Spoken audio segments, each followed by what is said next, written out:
Hello, this is Smilerflips and welcome back to another episode of Super Mario Galaxy. So in this episode we are continuing our adventure through the cosmos and we're starting with the Good Egg Galaxy and getting that star. So, as you know, Comet and Secret Stars. The Secret Star in this requires us to have got a star in the third dome. So until we get a star from the kitchen dome, we can't really do anything about it. So we're going to just start off with this one. Yes. As you can see, it's the same star as the other two levels in this galaxy. The reason is because it's, well, Galaxy was probably designed to be an open world-ish thing. But then, where you'd be able to get launch stars from all over the planet at the start to determine which one you were doing, then probably Nintendo was like, it would be better to be able to control what people do so that they can control like the difficulty. Because if you think about it and you've got like a level where you have to learn how to do something, or you do the version of it where you won't have any help.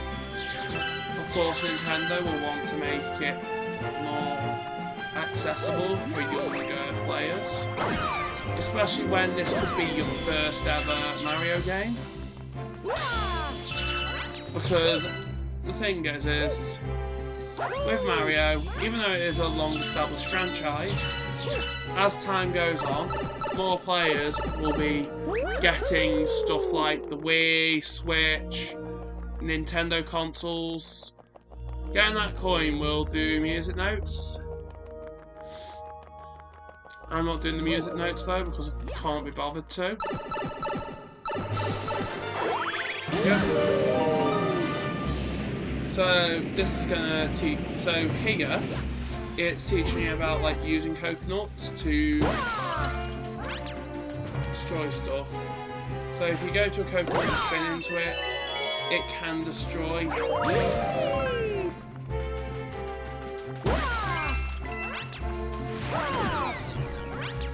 There's a Pokey. Pokies have to be defeated by kicking these coconuts into them. I always used to think that you had to kick them from the other planet when you don't. So now we're going to go into the pipe. That will give us a rainbow star. The rainbow stars make them invincible, like they do in the sequel. However, because I want to save it for the chain chomp things, I am literally going to go and defeat all the enemies by spinning into them. And then we'll get the coin, because chain chomps are better to defeat with it, because the more of the star bits we can get, the better.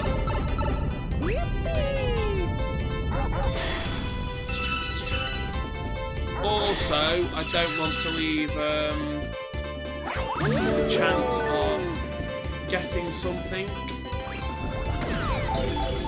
that will help us in later levels. With me, I don't really care about like collecting coins and that.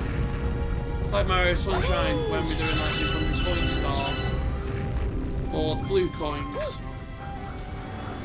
I'll collect them then, but before that I probably will not collect like blue coins and that unless like you have to go to like specific levels to get them. For example, if there's like a blue coin you have to do on a certain level, I will collect them as we go. If it's only available on that one particular level. If it's available on all of them, and I can get them like at any time, then I won't be as like bothered about getting them straight away. Yeah. Here we go. Yeah. Here we go. We're going to get a life up mushroom. So in this box here, you've got a life up mushroom. Recently, I have beaten King Calamity without any of the. I have beaten King Calamity without any of the damage in that. But the thing is this is a Let's Play. I want to make sure that when you're playing it, you'll be able to beat it. There's King Calamity. And what he's going to do is he's going to shoot out coconuts. So when he shoots out a coconut, put it back at him. And then that will take him to the next phase. In between his attacks, he will shoot the fire ones. And now we're going to get the balloon fire things. And if I remember right, he does shoot coconuts. Once you've hit him 3 times, then he will fall into lava and a shot star will shoot up. King Calamity does appear in later levels as well. And with this Galaxy game, I'm pretty sure you don't have comets in the boss stages, which is really useful because when you don't have the comets in the boss stages, it means that you only have to do those levels once, whereas in Galaxy 2 you have to play through most of those levels twice, or at least do something in that level you've already done. There we go. So that's Good Egg Galaxy done for now. Has a Hungry Loom repaired now. Off to the Honey Hive now. The start of this game is quite slow, but it does speed up later on. Plus as well, I'm not going to focus on getting as many star bits as I can on every level. I'm only trying to get to about 4,000 total star bits by the time we get up to engine. Because once we got to the engine, between episodes I can do grinding to get enough star bits for Hungry Loomers. Yes. There we go, welcome to the Honey Hive Kingdom, our queen rules this land.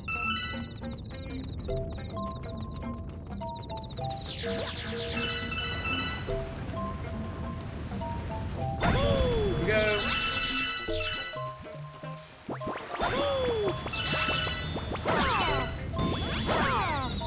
Yep.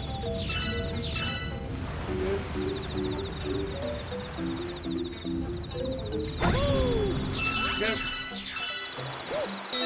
I'm not going to just stand there until that ends. Same with I'm not going to try to get to the other side. I'm just going to get the bee mushroom and continue through the intended route. Because yeah.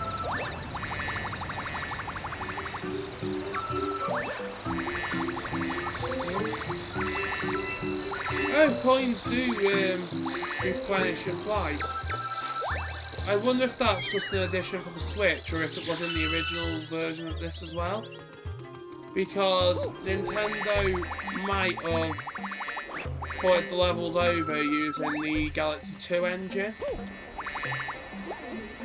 Because changes that have been made could indicate that they developed the game further in Galaxy 2 and created it like this. But if they did do that, it just simply shows that Nintendo does care about their end product.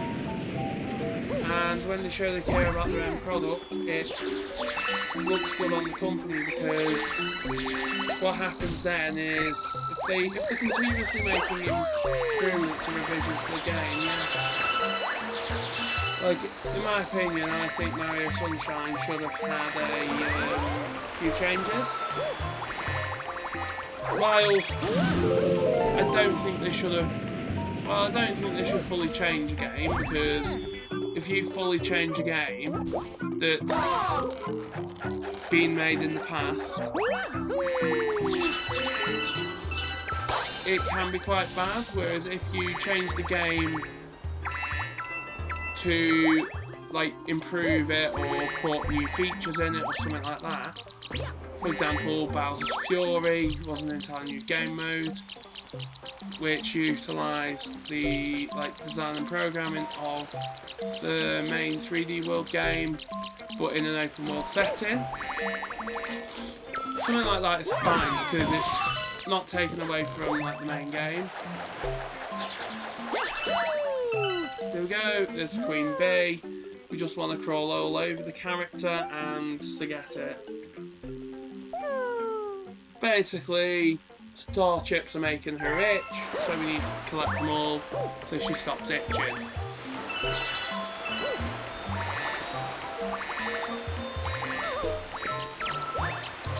There we go.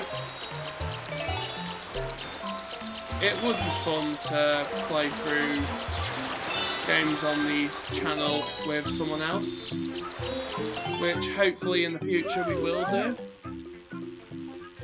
Especially the Christmas series this year, I'm hoping that I might be able to have someone be part of like a multiplayer series. Not every day, but some of the days. For example, the Advent calendar thing. I'm going to do some sort of like Advent calendar series, which will not take away from like the other episodes and that, but yeah. Ah, a bee! Wait, Mario, it's you. We escaped from Peach's castle too.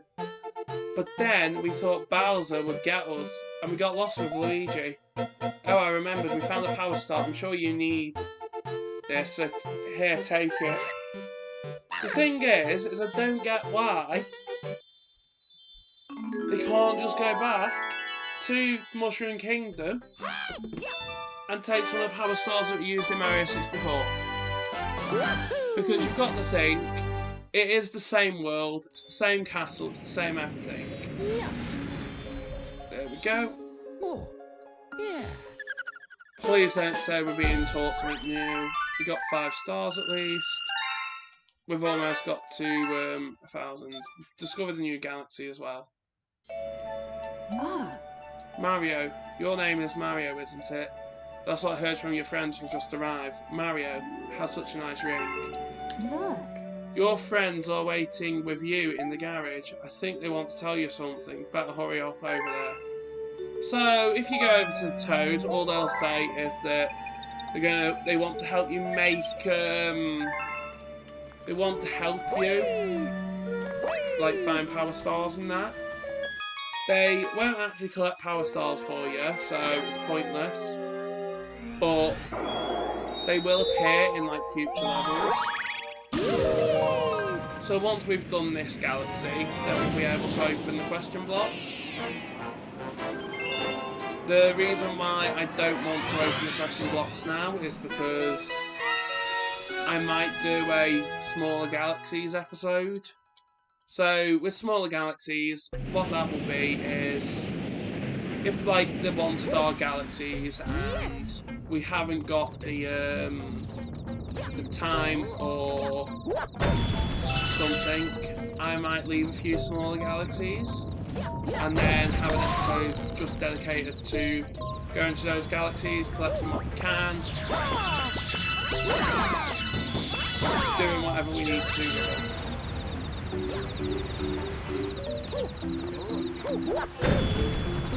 Like, I don't particularly mind doing that.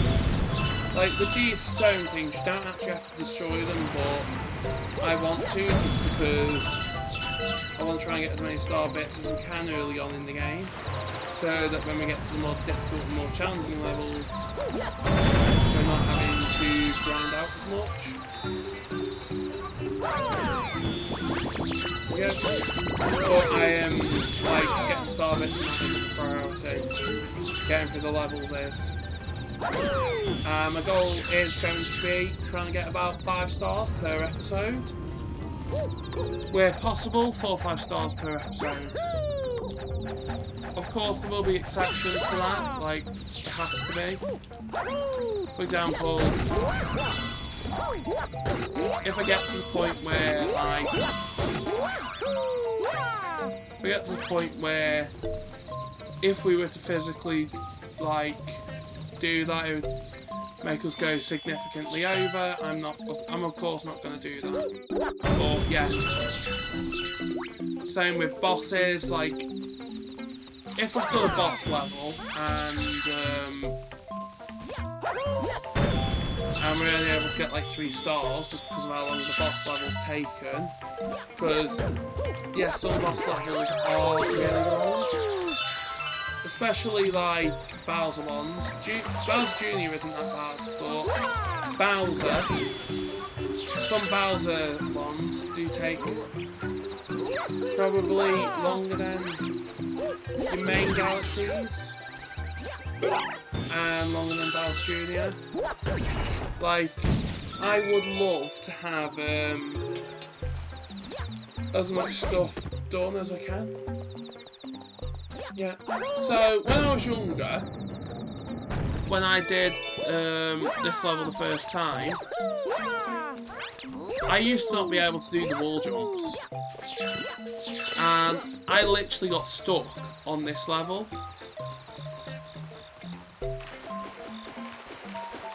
Well, I think I did. I think I got stuck on this level and it took me ages to beat it.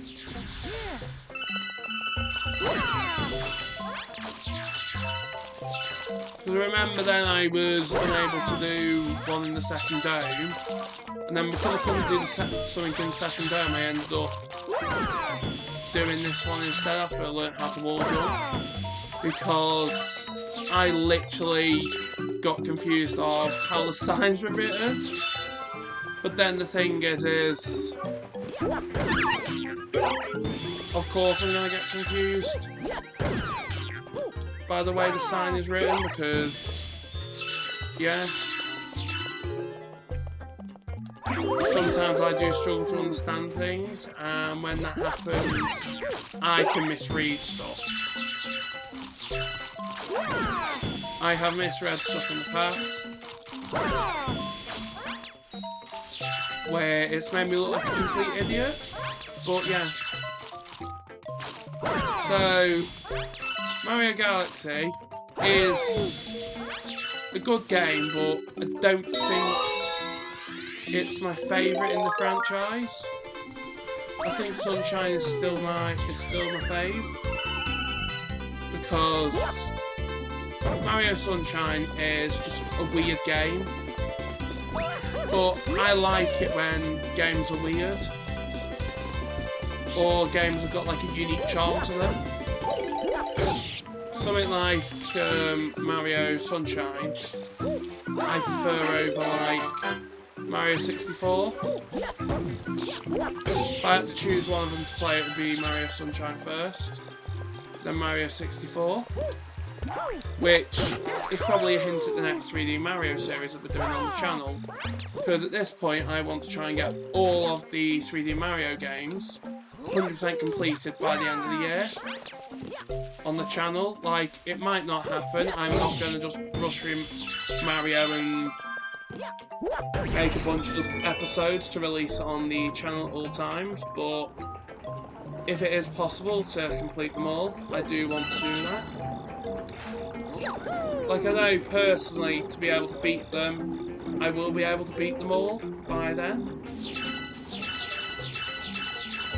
And by that I mean console games, I don't mean stuff like the DS games and the 3DS games. Just because it's not possible for each, like, film them.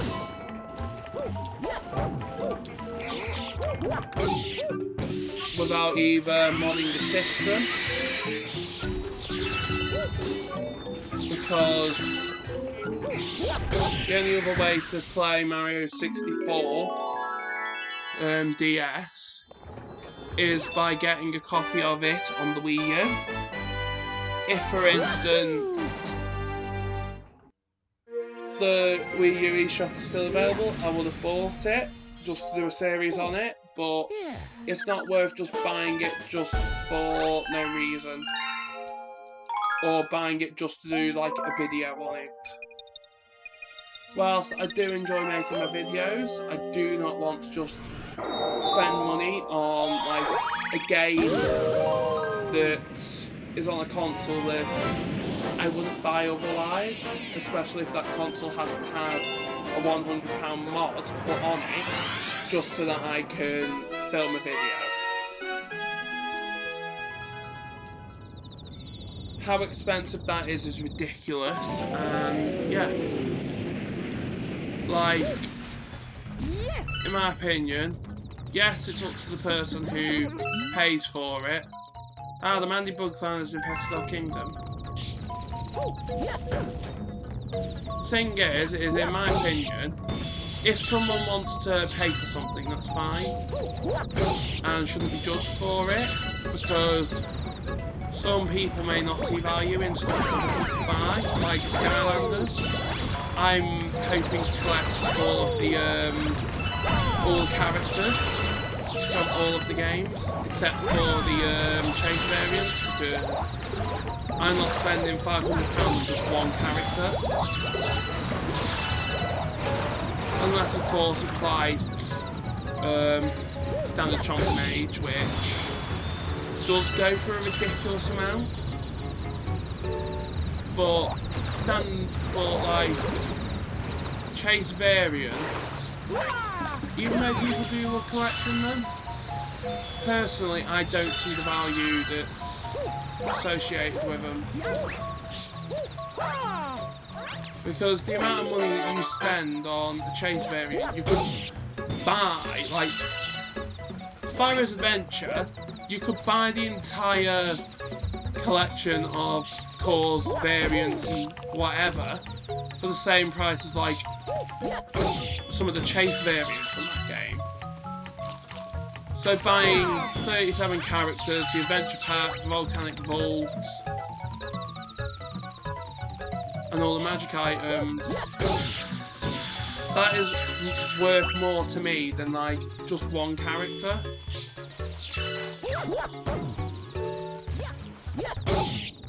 I just don't see the value associated with like paying all that money for like one character just because it looks like a factory misprint, when it's not, it's intentional. But to me, growing up as well, some of the colour schemes on them, they just look like factory misprints, which, yeah, some people like, but with me, I would rather just buy stuff that I want to do and want to use. It's like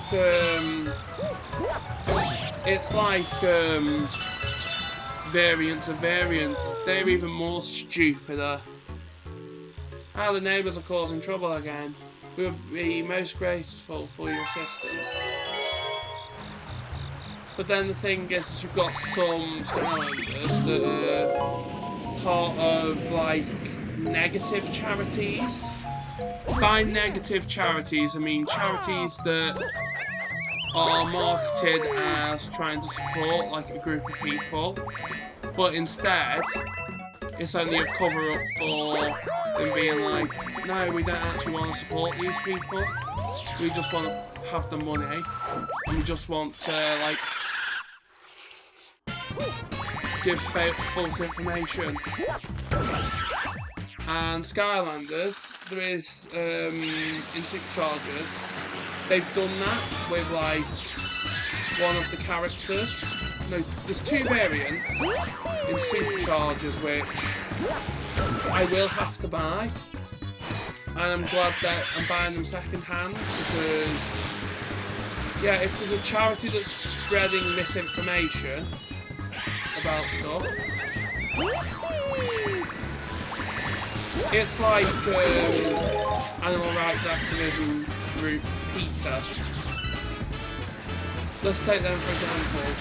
They're doing more harm to the representation of the community it's trying to like promote. Like I do get shock marketing, but by turning a certain group into a laughingstock or trying to demonise a group, it's ridiculous. Like with Skylanders, you've got the Power Blue characters. I can't remember the two characters. I know one of them is that Gremlin guy. The other one I can't remember who it is.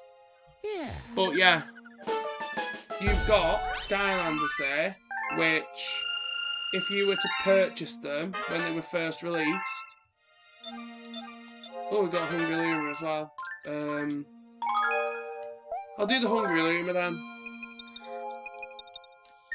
Just so that once we've done that, the next 2 stars, we can simply just stay in the dome and do Bowser after that.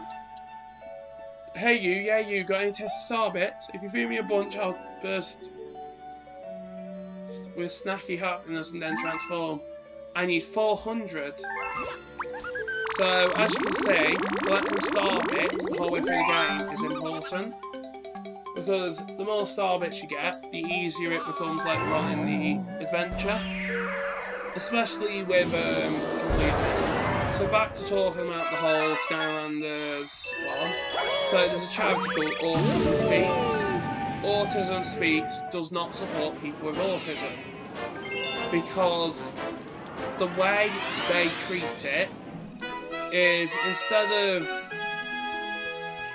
treating it how it is, so somebody's brain works differently, instead they are treating it as like a disease that can be cured, which is offensive.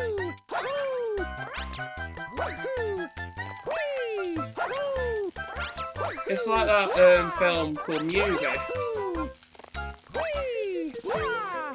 where it promotes dangerous behaviour, and Autism Speaks was a consultant on it. And promoting dangerous practices, or like being partnered up with a brand to promote awareness, but then the people who run this charity don't even know like how it works or what exactly they're promoting, is ridiculous. And yeah, it's one of those variants that I prefer not to get, but if I want to collect every single version of Skylanders of standard variants as well, I will have to collect it just because it appears as the colour in the game. It's the only like variant character that I wish was a Chase variant, just because I can't like support a charity that causes more harm than positivity. Yeah, so here's the start. Plus as well, with Skylanders, Skylanders is a family-friendly kids game. You can't... And the thing is yes, the thing is a lot of people playing Skylanders, if they see the promotion of this charity, and then that kid's got autism, it can negatively affect them, being like, oh, it's a disease that can't be cured, stuff like that. It's disrespectful to people who like have the disability, and it's a disgrace that Activision would partner up with them. We've discovered an enemy base in the region. We can only hope they're not misusing the Grand Star. So I'm going to go and do Flip Switch Galaxy, just because, yeah. It's like Skylanders and Activision. They shouldn't really have partnered up with Autism Speaks, because at the end of the day, it's the dumbest decision that they made with Skylanders, was to get involved with that specific charity. if they got involved with a different charity, for example, it wouldn't be as bad, it wouldn't be as controversial, and yeah, Skylanders wouldn't receive the backlash from the community it's trying to, like, support. Plus as well, I wasn't really playing Skylanders at the time of Superchargers because when Disney Infinity came out, I got rid of all my Skylanders for Disney Infinity. And then when the Amiibo came out, I sold all Disney Infinity for Amiibo. Which the Amiibo were more valuable anyway than Disney Infinity characters, but the thing is by promoting a charity that's causing more harm than positivity, especially in a community that quite a lot of them are playing Skylanders, because yeah, Skylanders appeals to a very wide demographic. It's a disgrace that Activision could partner up with a brand. But the thing is the characters that even if I do get in the future, once I've actually got them and added them to my collection, other than to like fully upgrade them and level them up, I probably won't use them in like videos and that. I'll probably only like do like a show-off video. So thanks for watching this episode. In the next episode, we'll have an enjoyable time finishing off this dome and potentially moving on to the second dome, which is called the Fountain. So thanks for watching this episode, and bye!